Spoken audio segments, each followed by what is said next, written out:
여러분들이 잘 아시는 인물 노아는요, 120여 년 동안 방주를 지었습니다. 그 방주를 짓는 기간 동안 여러분 노아는 동일한 메시지를 그 주변 사람들에게 전했습니다. 홍수가 올 것입니다. 여러분 지금이라도 죄에서 돌이키십시오. 아직 늦지 않았습니다. 함께 방주를 지읍시다. 정확하게 어떻게 말을 했는지는 성경에 나와 있지 않지만 추측해 볼 수 있는 말씀을 통하여 이렇게 이야기를 지어봤습니다. 여러분 근데 그토록 노아가 외쳤지만 하나님의 심판에 대해서 선포하고 증거하고 다녔지만 많은 사람들, 그러니까 노아의 가족들을 제외한 모든 사람들은 그 말을 지겹다 여겼고 그 엄중한 심판의 메시지를 무시하고 외면했습니다. 그럼에도 불구하고 구원의 자리로 초청하는 이 노아의 외침은 계속적으로 반복되었습니다. 여러분 이렇듯 사람은요, 이 중요한 일이 있거나 또 중요한 말이라고 하면 반복하죠. 계속적으로 반복을 합니다.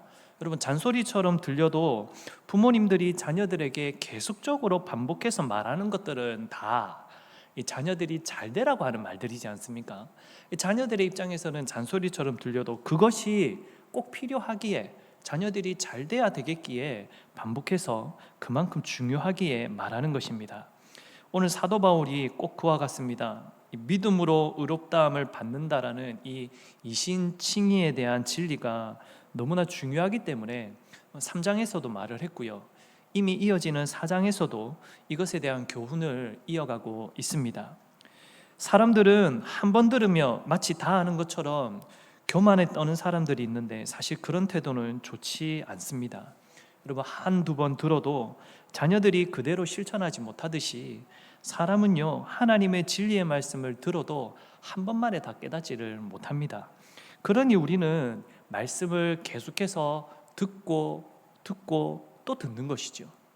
그래야 우리는 그 말씀을 기억하고 또 직시하고 그 말씀을 신뢰하기 때문입니다. 오늘 본문 안에서 믿음의 대표자라 할 수 있는 아브라함에 대한 언급과 함께 아브라함이 어떻게 의롭다함을 얻었는지에 대한 설명을 하고 있습니다. 오늘 이 말씀 안에서 우리가 얻어야 할 교훈이 무엇인지 잠시 함께 살펴보고자 합니다. 첫 번째로 우리가 알아야 될 것은요, 의롭다 하심의 증거는 행위가 아니라 믿음이라는 것입니다. 여러분 사도 바울은 이신칭의를 다시 강조하면서 아브라함을 예로 들었습니다. 여러분 왜 하필 아브라함을 예로 들었을까요?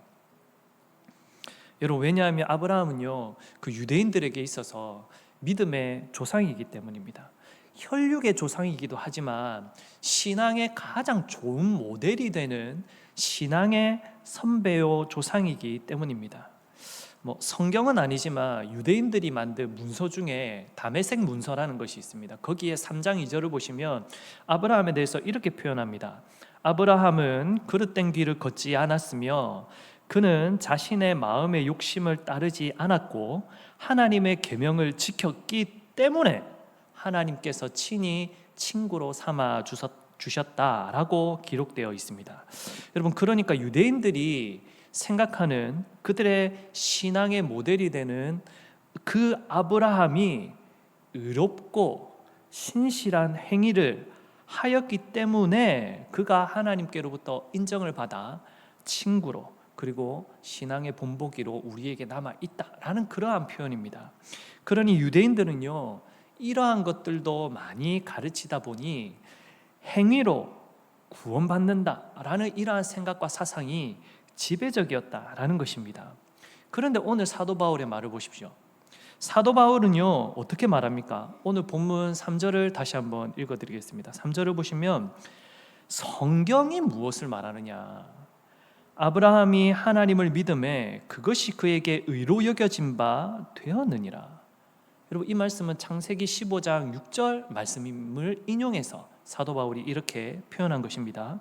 여러분 아브라함이요 하나님께로부터 의롭다 여김을 받고 의로운 자다 인정받았던 그 시점이 언제냐면 아브라함이 어떤 하나님의 뜻대로 업적을 이루고 공로를 쌓아 그것이 세상에 딱 하니 드러났을 때 야 너는 의롭다 이렇게 하지 않으셨습니다. 아브라함의 믿음을 보시고 그러니까 어떤 때냐면 하나님께서 약속의 말씀을 하시고 그 말씀을 믿었을 때 그것을 보시고 하나님께서 의롭다 하신 것입니다.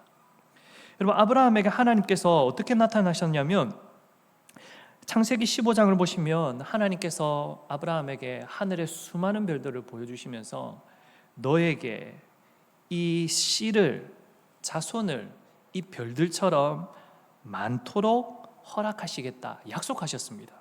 근데 성도 여러분, 사실 이 하나님의 말씀이 믿어졌겠습니까? 지금 아브라함이 상황적으로는요, 자식을 낳을 수 없는 나이입니다. 아내인 사라도요, 아이를 낳을 수 없는 몸입니다. 그러니까 폐경한 몸이었습니다. 여러분, 상황상 정황상 믿을 수 없는 약속입니다. 그런데 아브라함은 하나님의 이 약속을 믿었습니다. 아브라함은 하나님의 전능하심을 믿은 것이고 하나님께서 약속에 신실하신 분이심을 믿었기 때문에 하나님께서 그에게 하늘의 별과 같이 너의 자손이 많게 될 것이다 약속하셨을 때 그 말씀을 상식적으로는, 정말 상황적으로는 사실은 이걸 받아들일 수도 없고 믿을 수도 없는 말이지만 자신의 상식과 지식을 다 내려놓고 하나님의 이 말씀을 온전히 받은 것입니다. 그 믿음을 보시고 하나님께서는 그를 의롭다 인정하신 것입니다. 성도 여러분, 사람이 하나님께 의롭다라고 인정받지 못하면 구원받을 수가 없습니다. 하나님 나라 백성이 되지 못한다라는 거죠. 그런데 전적으로 타락한 이 죄인인 우리는요, 그 어떤 선한 일을 한다 할지라도, 진짜 뛰어난 업적을 세상에 남긴다 할지라도 하나님께서 인정하시는 그 수준의 의를 이루지 못합니다. 불가능하다라는 것입니다. 우리의 능력과 행위로는 불가능합니다. 여러분, 예를 들어서 만일 거지가 있는데요, 거지가 왕처럼 말하고 왕처럼 행동합니다. 그러면 그 거지가 왕이 된 겁니까? 아니죠. 여러분, 절대 그 거지를 향해 왕이라 하지 않습니다. 그런데 그 거지가 왕처럼 역임을 받을 수는 있습니다. 어떻게 해야 왕처럼 역임을 받을 수 있겠습니까? 진짜 왕이 그 거지에게 왕이라 칭해주며 왕복을 입히는 겁니다. 그러면 그 왕복을 입은 거지는 왕으로 역임을 받을 수 있고 궁전에서 마음껏 오가며 살 수 있게 되는 겁니다. 여러분들이 거지와 왕자라는 그 동화책만 읽어봐도 알 것입니다.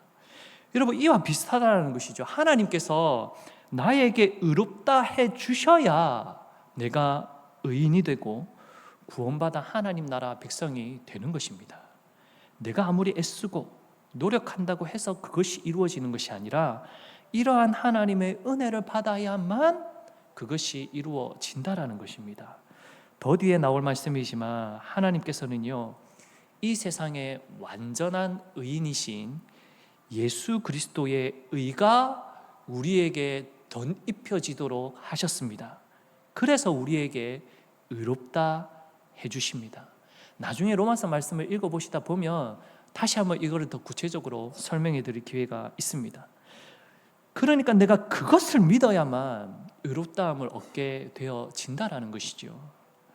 사랑하는 성도 여러분, 우리가 하나님 앞에 설 수 있었던 그 이유는요, 내가 이렇게 하나님 앞에 예배하러 나올 수 있었던 이유는요, 내가 하나님의 백성이다 자랑할 수 있게 된 이유는요, 나의 신앙의 수준이나 나의 어떤 노력이나 열심이 있어서 그렇게 결정되어진 것이 아니라 하나님께서 나를 의롭다 여겨주셨기 때문에, 그렇게 인정해 주셨기 때문에 내가 그렇게 할 수 있게 된 것입니다.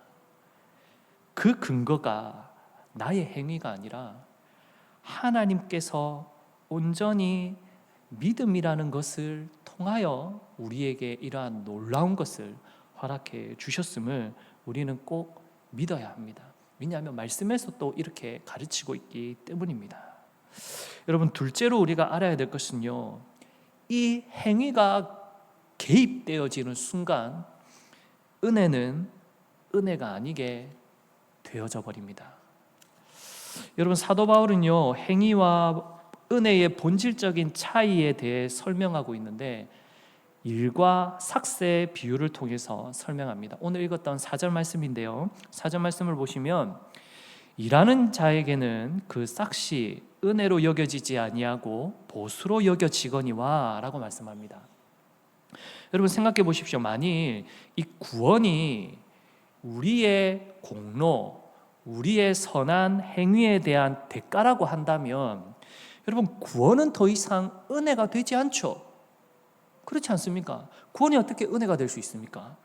그저 내가 마땅히 열심을 내어 받아낸 삭시요 보수가 되어지는 것이죠. 여러분 경산역 앞에 보시면 인력사무소가 있습니다.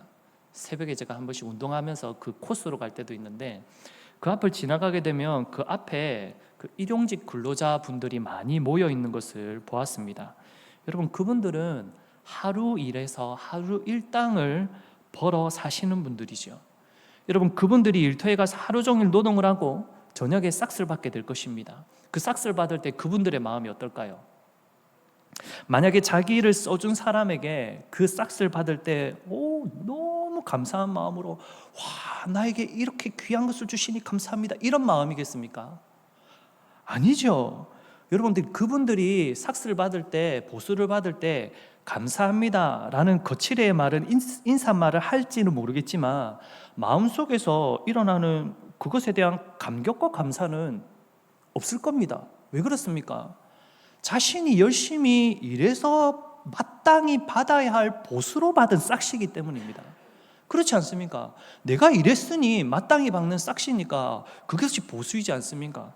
거기에 대해 어떻게 그 돈을 주는 보수를 주는 사람한테 굳이 감격하는 마음, 정말 감사하는 마음이 있을 수 있겠습니까? 여러분 그런데 만약 어떤 근로자가 그날 아무도 자신을 불러주지 않았습니다. 하루를 공쳤습니다. 일하지 못해 망연자실하여 인력사무소 앞에 앉아 있는데 저녁이 되어 어떤 사람이 그에게 와서 이것은 당신의 하루 일당입니다 라면서 보수를 준다 생각해 보십시오. 이것을 받는 사람의 입장에서는 어떻겠습니까? 너무나 감격스러운 감사한 일이겠죠. 그 사람이 받은 선물이지 않습니까? 자신은 일하지도 않았는데 그것을 받은 것입니다. 그러니 그것이 얼마나 감사하겠습니까? 여러분 그것에 대한 감사는요 정말 깊은 마음에서 우러나오는 진실된 감사가 우러나오게 될 것입니다. 여러분 사람이 의롭다함을 받는 것이 이와 같다라는 것입니다. 사랑하는 성도 여러분, 우리가 믿는 하나님은요 나의 고용주가 아닙니다. 나의 구원자시죠. 그분이 나의 구원자이시기에 내가 지금 얻은 구원은요 그저 하나님의 은혜입니다. 그래서 나는 그 하나님의 은혜에 감사의 삶을 살아낼 뿐이죠. 그래서 이 우리가 해야 할 선한 행위는 그 은혜에 너무나 감격하고 감사하여 뒤따르는 순종입니다. 구원을 이루기 위한 것이 아니라 구원을 받았기 때문에 주께 행하는 선한 행위인 것이다라는 것입니다. 그래서 5절에서 사도 바울이 이렇게 말씀하지 않습니까? 경건하지 아니한 자를 의롭다 하시는 이를 믿는 자에게는 그의 믿음을 의로 여기시나니. 여러분 여기서 놀라운 표현이 경건하지 아니한 자를 의롭게 하셨다라는 것입니다. 여러분 그리고 그렇게 하시는 분이 바로 하나님이시기 때문에 그것을 믿는 자에게 그 믿음으로 말미암아 의롭다 칭하여 주신다라는 것이 하나님의 뜻입니다. 여러분 모든 의와 모든 구원은 다 하나님께서 주체가 되십니다. 모든 주권이 하나님께 있다라는 것입니다. 하나님께서 죄인인 나를 향하여 의롭다 하시면 그래서 그 사람은 의롭게 되어지는 것이죠. 여러분 하나님께서 아브라함에게 약속의 씨를 그 자손을 주시겠다고 하시면 그렇게 되는 겁니다. 그것을 아브라함이 믿었다라는 것입니다. 여러분 나에게 예수 그리스도로 말미암아 죄 사함을 받았다 하셨으니 그러면 우리는 그 사실을 믿으면 되는 것입니다. 그러면 그것이 나의 의로움이 된다라는 것입니다. 여러분 이 믿음으로 얻은 의로움, 이 구원이 바로 나의 삭시 아니라 하나님께서 그분의 주권적으로 나에게 베풀어 주신 선물이기에 이것이야말로 나에게는 은혜가 되는 것입니다. 이것이 나의 공로가 되면 보수가 되고 삭시되지 은혜가 되지 않습니다. 마지막으로 셋째로 우리가 알아야 될 것은요, 진짜 하나님이 말씀하신 참된 복은 죄사함을 받는 것입니다. 여러분, 오늘 본문 7절에서 8절을 보시면 사도 바울이요 시편 32편의 다윗의 고백을 인용해서 이렇게 말씀하는 것입니다. 불법이 사함을 받고 죄가 가리어짐을 받는 사람들은 복이 있고 주께서 그 죄를 잊지 아니하실 사람은 복이, 제가 글을 적었는데 잘못 적은, 주께서 그 죄를 인정하지 아니하실 사람은 복이 있도다 함과 같으니라. 여러분 잘 아시다시피요, 세상이 말하는 복은 어떤 겁니까? 재물이 많아야 된다, 성공해야 된다, 건강해야 된다, 남들의 인정을 받아야 된다, 뭐 남에게 피해는 주지 않더라도 안정적인 삶을 살아야 된다. 마치 이러한 것들이 세상이 말하는 복이지 않습니까? 여러분, 그런데요, 성경이 말하는 복은 그렇지 않습니다. 성경이 말하는 진정한 복은 죄 사함을 받는 것입니다. 여러분, 다윗이 왕이었죠. 권력이 있었습니다. 재물도 많았습니다. 세상이 자신의 것이었습니다. 여러분, 세상적으로 따지면 얼마나 복받은 사람입니까? 얼마나 성공한 사람입니까? 그러나 그는 간음과 살인의 죄로 말미암아 완전히 하나님 앞에 무너졌지 않습니까?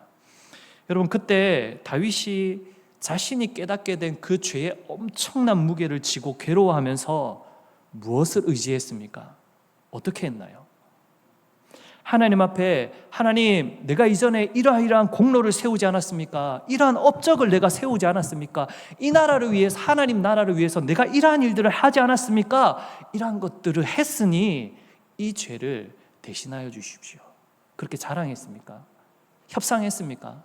아니면 하나님, 내가 1000번의, 아니 10,000번의 제사를 드릴 테니 하나님 내 죄를 용서해 주십시오, 이렇게 했습니까? 아닙니다. 다윗은요, 그 타락한 자리에서 붙들었던 것은 하나님의 은혜였습니다. 여러분, 하나님께 자신의 죄를 회개하면서 하나님, 이 죄를 죄 없다 하여 주시기를 바란다는 하나님께 간청을 드렸습니다. 여러분, 오늘 본문에서 죄가 가리워졌다, 가리워짐을 받았다라는 표현이 그렇게 요구하는 표현입니다. 여러분, 법정에서 무죄 판결을 받은 사람은요, 여러분 생각해 보십시오. 법정에 선다라는 것 자체가 뭔가 잘못이 있고 꿀리는 것이 있어서 사실은 법정에 서는 것이지 않겠습니까? 자신의 과거가 깨끗하여졌기 때문에 무죄 판결을 받는 것이 아닙니다. 그저 판사가 이 사람은 이것에 대하여 무죄라고 선언했기 때문에 그 사람이 무죄가 되는 것입니다. 여러분, 우리가 믿는 하나님은 가장 공의로우시면서 가장 사랑이 많으신 이 세상의 최고의 재판관이시죠. 그런 하나님께서 다윗의 죄를 사해 주십니다. 그 죄를 덮어 주시면 그것은 무죄가 되는 것이죠. 하나님께서 그렇게 주권적으로 하십니다.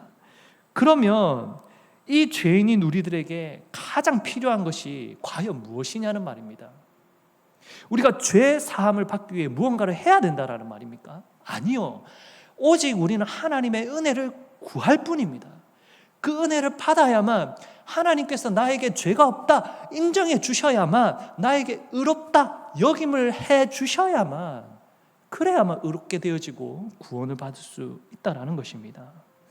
그러니 하나님께서 그 선고를 내리실 때 여러분, 나의 공로나 나의 업적을 보시고 그렇게 선고를 내리시는 것이 아니라 나의 믿음을 보시는데, 그 믿음은 예수를 그리스도로 믿는 나의 믿음을 보시고 그렇게 은혜를 베풀어 주시는 것입니다.